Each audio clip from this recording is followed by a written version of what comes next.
So I was asked to do a heater core on this 2010 Challenger behind me here. First thing I did was went to YouTube to see how other people have been doing it. The only real video I found was a guy that's his trade. He didn't have much time to film it, and he did what he could with the time he had. He had mentioned some parts about spending some time and taking the steering column out. If you spent more time taking the steering column out, you wouldn't have to cut a certain part in the dash bracing.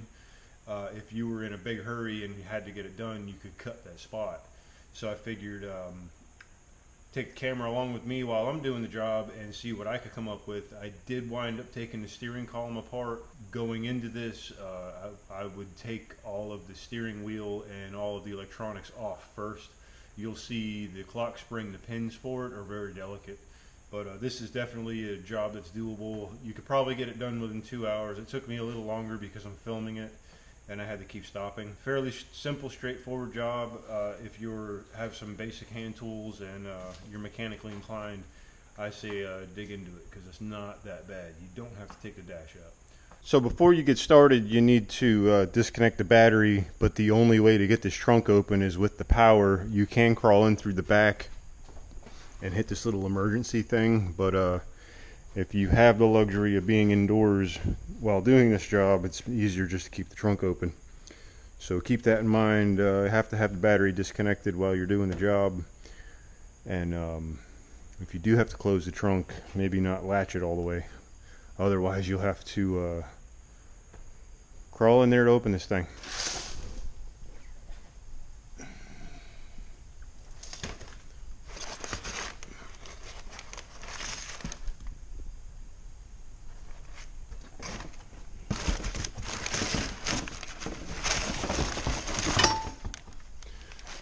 This kit comes with the tubes, the clamps, O-rings, the new seal. Comes with everything. And this was left over from another job, but the North American vehicle orange coolant. I've already started this job, but taking these guys off. Of course, I use my favorite pliers here for these squeeze type clamps, but I got both of the hose clamps off. I've got the knee bolster off. I'm about to take the steering column out. I got the boot lifted up. There's one 10mm bolt on the outside I'm about to take off. That one 10mm bolt right there is the one you got to take off. That will slide the steering shaft apart. And alright, I can actually hold the camera and hold the light at the same time. So this is a 1/4 inch. It's actually a bit driver, but I got it in my little ratchet that you can get from probably anywhere. That's a 1/4 inch, and then it's a T15. You got to fiddle around in here a little bit, and it doesn't take too long.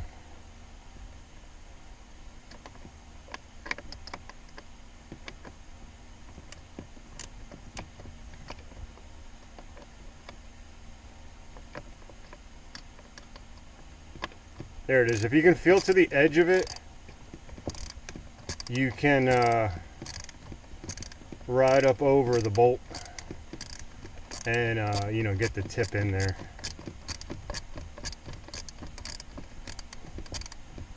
What this clamp does that I'm loosening, it releases these two lines because we're going to replace them anyway. So we can, you know,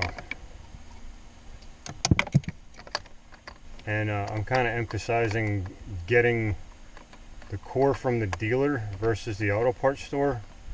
The auto parts store does not give you these two clamps, or these two hoses, I mean. All right, they got me. I did have to jack the car up. Now the video that I referred to, there's another guy that does one of these. He says it's like a 20-minute job. The reason it is a 20-minute job is because he is in the workforce. He's in a shop. He's trying to make some money, and he's trying to cut some corners. And I'll show you what he has done and why he has done it versus what I've done here. And the way I've done it, I've got a little more time into this, but I don't have to cut anything except something that is junk. So the reason I had to jack this up, if you get lucky, the bolt that comes out right here. This is supposed to slide apart. This one is seized together. I couldn't get it apart. I had to go to the next joint. This is right on the rack and pin. It is like a square shape, so you can't get the alignment messed up where the rack joint is. So I took the whole steering column apart. If you don't want to take the steering column apart, what you have to do is, he's talking about cutting this bar here. When you cut this bar, it allows you to drop the steering column enough in order to get the heater core out. I decided not to do that. I didn't want to do that for this particular customer. I didn't want to cut anything. This is the plug that goes to the steering column. In order to get the instrument cluster out, there's a bolt here, same on this side, here and here. The instrument cluster comes out. Now you do have to take the bezel and all that away. All these little screws have to come out. And then the steering column itself, here's your instrument cluster. So they hide these screws all the way up in here. Both sides are like that. Alright, the steering column, or the steering wheel, it's got an arrow, right? So, you know what, I didn't see that there's a flat spot here. Let me check the column.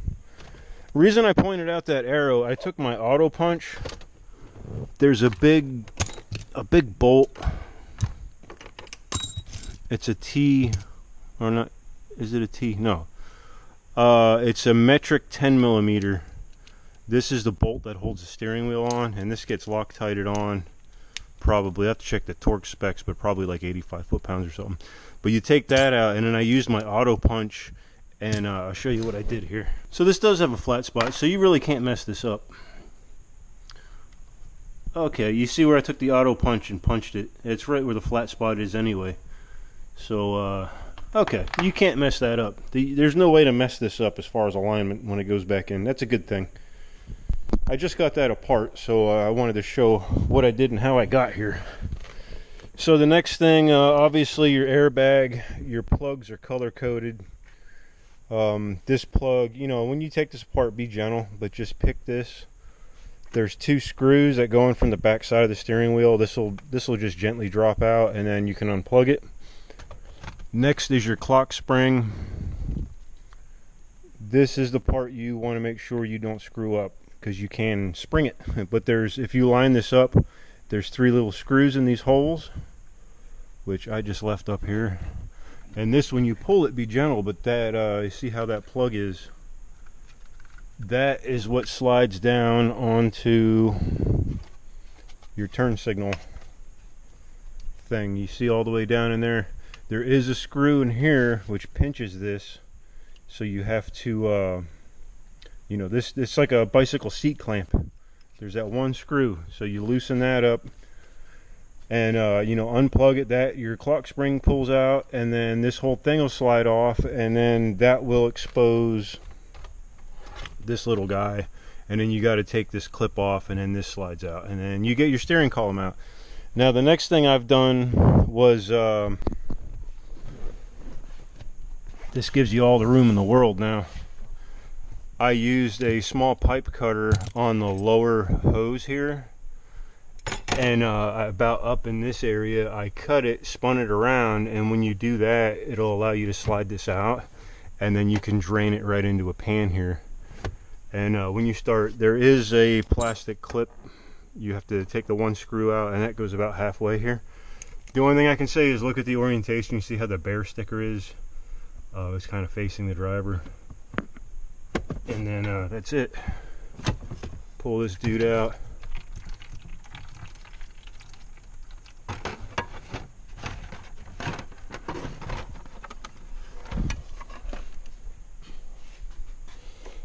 And from the ones I've seen, these cores just leak from everywhere. This one actually doesn't look bad. The part that I saw this leaking from, see if I can get it out, was this upper hose, or lower hose. Let's see. I never did get this clip apart. It's kind of weird. This thing, I got it far enough apart to take the upper one out. There we go. There it is. A little piece just broke off of it. Let's see what's going on here. So all this thing does, it when these tubes go through, it captures them, is all this thing does. So when you push on it, it doesn't go through. Of course, you can see the one screw hole in the center there. I did trim away, there's a plug in the body for like wiring. I did trim away the rest of this to make room. But now that I guess whatever that was that I was fighting with is gone, this ought to go on and off pretty easy. But that's it. Where did that piece even break off of? Oh, I see, right here. Okay, well that shouldn't hurt nothing. That actually fits inside this rectangle anyway. Alright, so that's it. Here's my old junk pieces.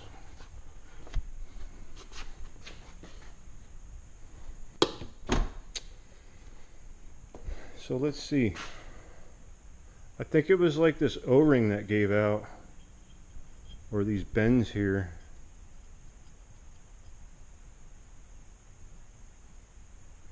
You know, I didn't see an O-ring on this. Oh no, it's there.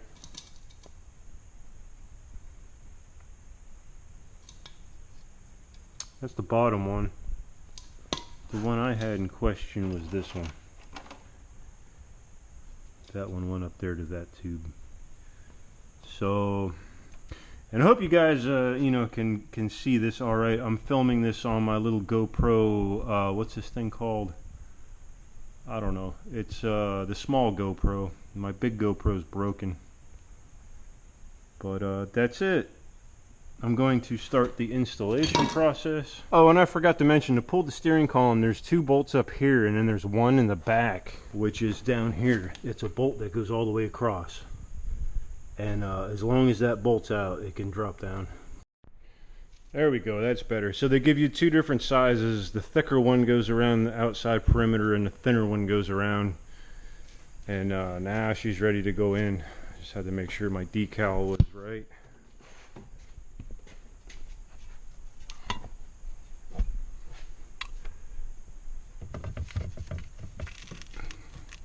So trying to get it out, it was tricky because those clamps that hold the tubes on, the way that they orientate them, you can't just get to them. There we go. Spin you guys around. There we go. Okay. There we are. Yeah, you can't just get to them, so you have to improvise and, you know, make a way. Here's this guy. I can't see in there myself.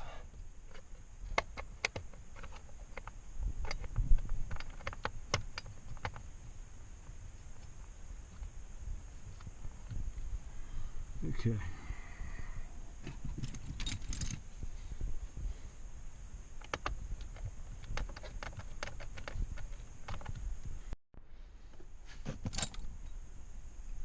So we got our heater cores all in. I've orientated these clamps to where they're serviceable for the next time.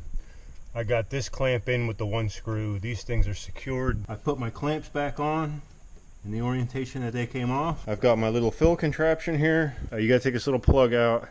That goes right here in your thermostat housing, and you just add coolant till she pukes out of there. There she goes.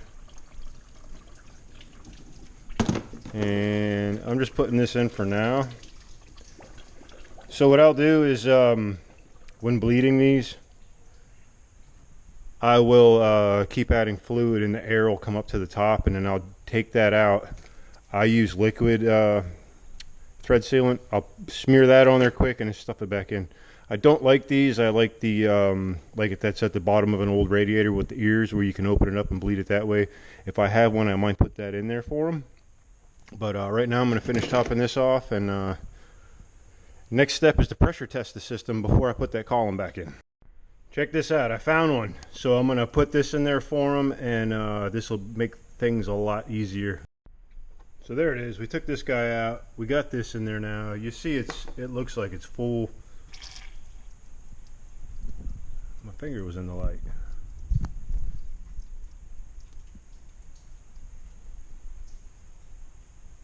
that's it. I got to go through the bleeding procedure on this whole thing. Oh, and I took a sensor out. That's not good. And right now I'm going to do a pressure test on this to make sure none of these lines blow off. And then I'm going to put that column back. So the cap's labeled for 18 psi, 18 pounds. That's right in the black zone, 17 to 19. I got this charged up, and mine runs off a shop air. I usually work on heavy trucks, and the little pump thing, you'd wear your arm out by the time you charged a tractor trailer's radiator system. So ignore that. The little $15 one you get from Harbor Freight works just fine. That's right in like the dash of the 17 and the 19. Like I said, this is 18, so that's fairly accurate. But you know, what I'm looking for here is any drips, any leaks. Now I did spill some, obviously, from where I was bleeding it by the thermostat housing, so I'm gonna have some residual drips over here, but this isn't really my problem area. My area is gonna be back in here, so that's what I'm gonna be looking for. None of these are leaking, nothing's wet around them. That's what I'm looking for. Anything that I've touched, anything that I've upset is what I'm checking. And then in here, I want to make sure down in here, because this, when it leaks, this is where it comes out. Make sure that these aren't leaking. Hopefully you can see this. And that's it. I'll take this time, 15-20 minutes, you know, take a little freshener, go to the bathroom, get something to drink, whatever. And all I'm checking is to make sure that's not leaking, that needle don't go down. And that's it. Once that happens, as long as it passes this test, I'm going to finish putting her together, and we'll put her through a heat cycle. I figured I'd take a few minutes to let you guys look at the steering column. Hindsight 2020, I would have taken all of the electronics off of the steering column before I removed it. That's probably the easiest way, because trying to deal with the clock spring and your turn signal switch and everything while it's on there and it's loose and moving around is really difficult. If you remove it all first, and then, you know, all you're down to is this plug, you just lay that aside, then the whole monstrosity, you saw how the column was laying on the ground, it's easier to handle then, in my opinion. So you do have to take the instrument cluster out. There's 4 screws, like I mentioned before. You lay it down like this and it comes out, and then there's plugs on the top corners, and they're the kind, they're square ones where you push them in a little bit, press the little lever, and then they come out. They're fairly easy to do. I'm about to put this back together. Figured I'd show you how it goes. See how that plug is right there.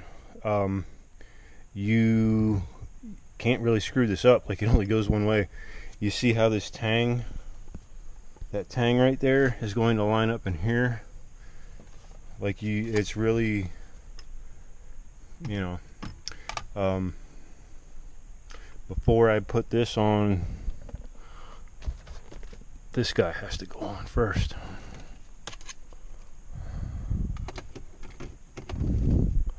There you go. Sorry if I got you out of frame there, trying to do all this. That's it. That's as far as that goes. Now I'm going to get in there with the thing and tighten it up. Like I mentioned, I use one of these. Yep, T25.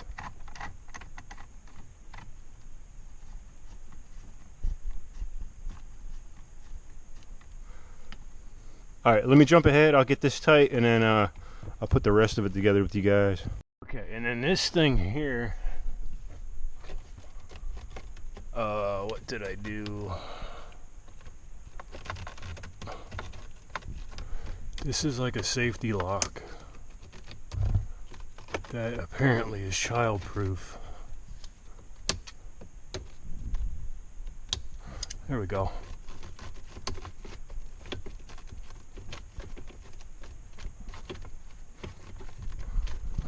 Don't know what this thing does, but I guess I'll find out once it's all together. So we've passed a leak test. It held pressure. I actually made it hold pressure the entire time I put everything else back together. So this is after the fact. The engine has just ran for, I don't know, a minute or two. It's not hot. But check this out, how much this thing's going to help you out.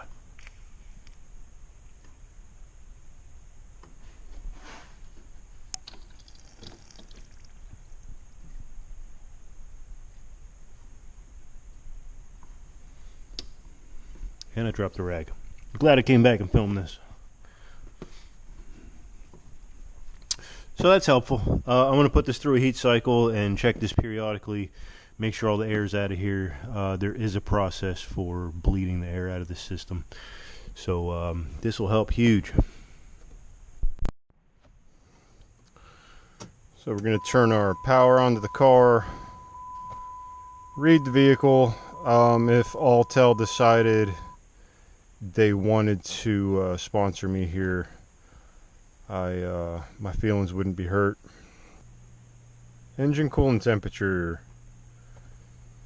We're gonna go, I like this graph.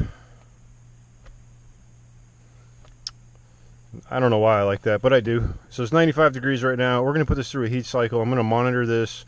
I'm gonna keep an eye out on the and you can use one of the little like $20 ones. In fact, the little Bluetooth ones you get off of Amazon that it reads off of your phone. You can use the Torque app. Does the same thing. All you're looking for is a live data. Instead of like this, I don't even, this just has a needle. So you got no idea what the real temperature is. These I think run up to like 210 before the thermostat opens, and then they'll go down, but they'll hover around 200 or so. So what you mainly want to do is make sure you got all the air out of the system. That's all we're doing right now. So I'm going to start this thing up and we'll go through a heat cycle. All right, we're going to let her run. So we're at the cold max right here. As it gets warm, it'll drop down, but we don't want it any lower than the minimum.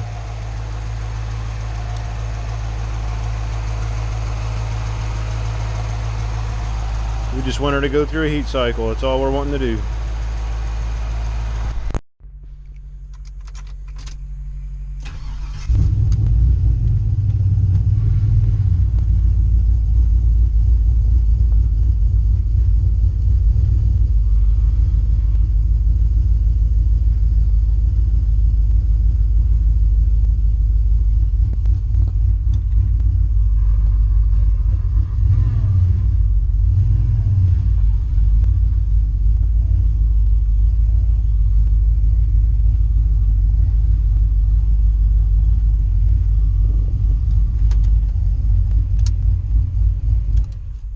Any chance I get the driver, I do, you know what I mean?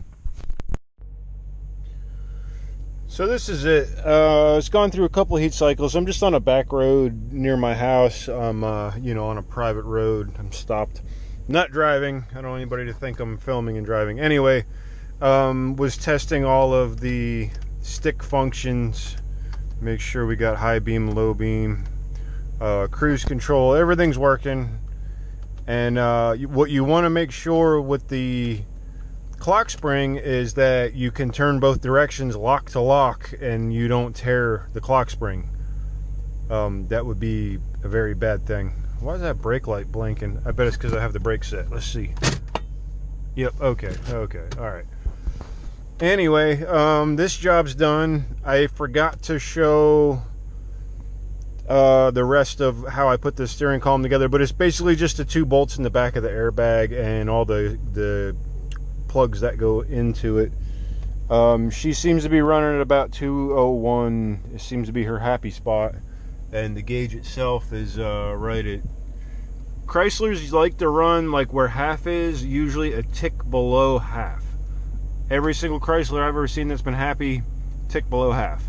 So I'm going to say this job is done. I'm going to go back to the shop and just check the coolant level. I'm going to go around the block one more time, go back, let her cool down tomorrow morning, see where that coolant level is, and make sure we don't have any cold leaks, and give this back. It's a done deal. So that's it. I hope you guys learned something from this, and hope I save somebody some time and give you some confidence to take this job on yourself. You got any questions, hit me up in the comment section.